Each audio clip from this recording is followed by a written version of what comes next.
मैंने कभी बंदूक नहीं चलाई, तो अब भी मैं नहीं चला। ये बात राधा राधा जी। श्री हरिवंश महाराज जी। महाराज जी, एक प्रश्न बहुत कष्ट देता है कि युवावस्था में भजन क्यों? भजन के लिए वृद्धावस्था होती है, क्या भक्ति भाव की कोई उम्र होती है? हमने कभी बंदूक नहीं चलाई और नहीं चला पाऊंगा, क्योंकि मैंने अभ्यास नहीं किया। मैंने कभी बंदूक नहीं चलाई, तो अब भी मैं नहीं चला पाऊंगा, क्योंकि मैंने कभी पकड़ा ही नहीं, मैंने कभी अभ्यास ही नहीं किया। तो अगर बाल्यावस्था जवानी में माला नहीं चलाए ना, तो बुढ़ापे में नहीं चला पाओगे। अगर आप कुमार अवस्था से भगवत भजन में नहीं लगेंगे तो आप भजन नहीं कर सकते। देखो कितना कठिन है बच्चा भजन करना। जवान हो, 1 घंटा केवल हमें समय दो। राधा नाम ऐसे सामने लिखा होना चाहिए, 1 घंटा मन ना हटे राधा नाम से, तो हमें बताना, करके देखो, है नहीं बच्चा? तो जिंदगी भर प्रपंच किया तो बुढ़ापा भजन कैसे होगा? जिंदगी में कभी पिस्तौल नहीं पकड़ी तो हम निशाने पे गोली चला ला तो बाजा ले तो भरला ले आएगा। हम जानते नहीं ना, तो निशाने पे कैसे? तो जिंदगी में भजन नहीं किया तो ठीक एकाग्रता परमात्मा में कैसे हो सकती बुढ़ापे में? बात मानते हो नहीं? हाँ, इसीलिए बच्चा जवानी भजन और भोग दोनों को लेकर के है। भोग संयम से। ब्याह हमारे यहाँ भारतीय पद्धति है, जब तक ब्याह ना हो तब तक ब्रह्मचारी, और जब ब्याह हुआ तो अपनी पत्नी से अनुराग धर्म पूर्वक, दूसरी माता बहनों की तरफ पूज्य भाव और नाम जप, बढ़िया जिंदगी कट रहे। बेविचारी आदमी की बढ़िया जिंदगी थोड़ी होती, गंदी जिंदगी होती, बहुत गंदी जिंदगी होती, बहुत क्लेश अशांति, कामनाएं उसको जलाती रहती है। तो जवानी में यदि बच्चा भजन का अभ्यास नहीं होगा तो बुढ़ापा में नहीं हो सकता। अगर जवानी में भजन का अभ्यास किया है, जीवन में भजन का अभ्यास किया है, तो बुढ़ापे में चकाचक भजन होगा।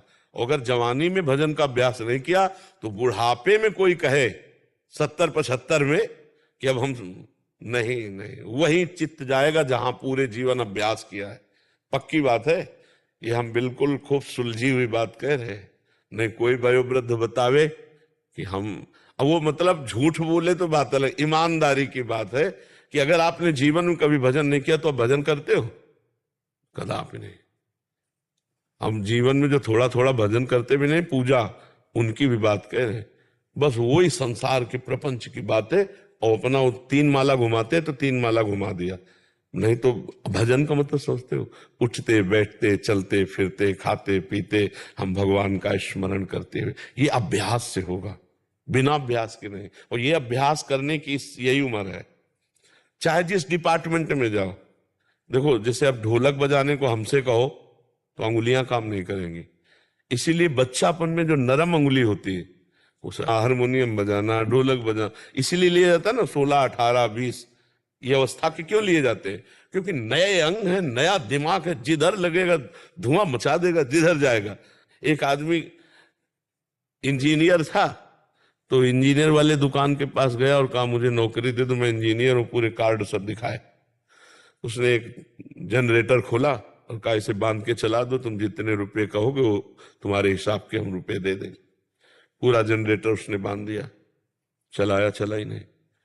फिर शाम हो गई, बोले फिर खोल लो, फिर बांध लो, बांध ले, फिर नहीं चला। तो उसने कहा सर जो कागज में लिखा है वो हमें बिल्कुल पढ़ा हुआ हूं, मैं इसको बिल्कुल, बोले मैं देख रहा हूं तुम ठीक कस रहे हो, ठीक बांध रहे हो, लेकिन तुम किसी इंजीनियर तो हो पढ़े लिखे, तुम किसी मैकेनिक के नीचे नहीं रहे। बोले सर कमी क्या है? बोले केवल गैस काटना था, गैस काटा और चल दिया। समझ रहे हो? ऐसे ही परमात्म प्राप्ति में बहुत सरलता है, बहुत सरलता। भगवान अपने हैं, केवल भगवान को अपना मानना है, केवल भगवान को अपना मानना। बच्चा हम पूरे जीवन की बात बता रहे हैं, भगवान को एक बात केवल पसंद है, अपनापन। हे नाथ मैं आपका भाव का भूखा हूं मैं, यही नहीं हम लोग दे पाते। आप देखना, हम किसी भोग के लिए किसी से ऐसा बोल सकते हैं कि तुम हमारे जीवन हो, ये सब भगवान के लिए नहीं बोल सकते, ध्यान रखना। हम भोगों के लिए बहुत से जन्म दे दिए, लेकिन भगवान के लिए प्राण देने की बात हमारे मन में जब आ जाएगी, भगवत ये बस गैस काटनी है, जनरेटर स्टार्ट हो जाएगा। चाहे जितना पढ़ा लिखा हो, अभ्यास नहीं है ना तो गैस काटना नहीं जानता था, वो नहीं लिखा था उसमें। समझ रहे हो? ऐसे ही भगवत प्राप्ति के लिए जड़ चेतन ग्रंथि पड़ गई, यद्यपि मृषा छूटति कठिनाई, अतिशय रगड़ करे जो कोई, तो अनल प्रगट चंदन ते होई। समझ रहे ना? चंदन को घसो तो चंदन शीतलता देता ना, आग पैदा कर देगा। अतिशय रगड़ करे जो कोई, तो अनल प्रगट चंदन से होई। दिमाग हर समय परमात्मा में क्या नहीं मिल जाएगा, लेकिन दिमाग परमात्मा में लगाना बच्चा कोई हलवा खाना थोड़ी। देख लो आप सब हो, आप देख लो कितनी देर लगा सकते हो। तो इसलिए बच्चा जवानी से भगवान में लगे, तभी बुढ़ापा सफल होगा। स्मृति कमजोर हो जाती है, अंग कमजोर हो जाते हैं, उसकी सामर्थ्य में वो बात नहीं रहती जो जवानी में। जवानी में हर इंद्रियां प्रफुल्लित रहती हैं, तो हम भजन में उसको लगा सकते हैं, हम तपस्या में भी लगा सकते हैं, हम जितेंद्रिय हो सकते हैं, हम बुरे काम से बड़े बुरे बन सकते हैं, नहीं बुरे बन सकते। इसलिए अगर जीवन में चोरी नहीं सीखी तो बुढ़ापा में चोरी वो नहीं सीख सकता, चोरी भी नहीं सीख सकता।